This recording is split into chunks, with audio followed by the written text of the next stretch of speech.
আওয়ামী লীগ আর বিএনপির কথা কোরআনে আছে।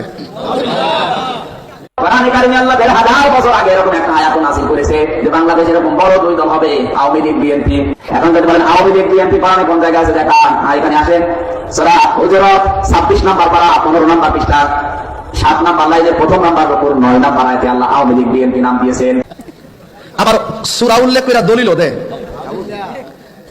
এই জন্য আমি গত পরশুদিনও কইছিলাম ইন্টারিম গভর্নমেন্টকে যে আল্লাহর রাস্তায় এই পাগলটারে থামান।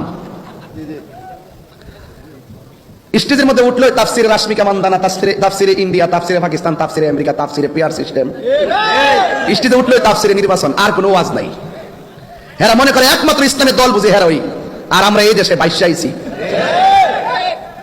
আবার দেখি যে ওয়াজ ওইটা সেমিনারে জান্নাতের টিকিটও বেচতেছে।